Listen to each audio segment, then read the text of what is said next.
देखो क्या है कि मैं जब यहाँ एज ए राज्यपाल और एडमिनिस्ट्रेटर बन कर आया हूँ तो मेरा ये दायित्व था कि मैं हर एंगल से समझने का प्रयास करूँ कि मुझे किस तरह से कहाँ क्या काम करना है।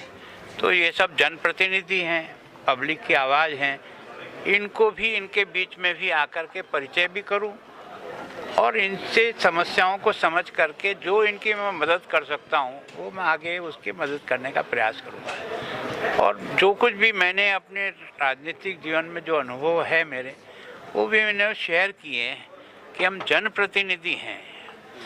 हम इलेक्शन लड़ते हैं तब हमारा सिंबल पार्टी होती है, लेकिन इलेक्ट हो जाने के बाद सारी जनता के प्रतिनिधि होते हैं। इसका मतलब हमारा काम करने का तौर तरीका सारी जनता को ध्यान में रख करके ही आगे करना चाहिए। और जहाँ जहाँ लीकेज लगता है कि यहाँ आमदनी बढ़ाई जा सकती है तो बढ़ाने का प्रयत्न करना चाहिए। छोटे लोगों को कम से कम परेशान किया जाए और बड़े लोगों से कुछ से शक्ति करने से अगर हमारा काम बहुत तेज़ी से आगे बढ़ता है तो पहले उस पर प्रयास करना चाहिए। और सामान्यतः मैं सोचता हूँ कि हम पार्टी अलग अलग हैं, लेकिन चंडीगढ़ के विकास के लिए हम सबका दिमाग एक होना चाहिए कि किस तरह से हम चंडीगढ़ को आगे ले जा सकते हैं। तो मेरी जो कुछ ध्यान में था, मैंने कुछ सुना है, ये मुझसे मदद चाहते हैं, सरकार से मदद चाहते हैं। हम प्रयास करेंगे कि हम इनकी बात को कैसे पूरी कर सकते हैं, प्रयत्न करें। एक सर, रिंग रोड की आपने बात की, स्पेशली कि ट्रैफिक की समस्या के लिए रिंग रोड बनना चाहिए, इसके लिए देखो सामान्यतः क्या है कि प्रपोजल तो बना करके अपने को भेजना पड़ेगा।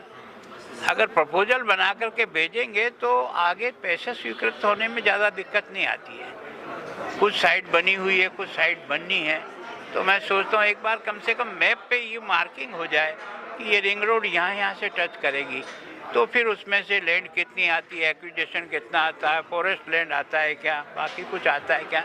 जब तक आउटलाइन नहीं बनती तब तक इसको स्वीकृत कराने में संभव नहीं लगता है। आउटलाइन बन जाएगी तो स्वीकृत करेंगे। सर, ये खामियां जो 6 महीने में 1400 भर्तियां हुई है, जो पार्षदों ने भी उठाया कि उनका कोई व्यक्ति नहीं रखा गया। देखो मैंने किसी भी व्यक्ति के बारे में नहीं, मैंने तो जो चार्ट पे देखा और उसको देखने से लगा कि जो संख्या 2200 थी वो आज 7000 से ऊपर क्रॉस कर रही है।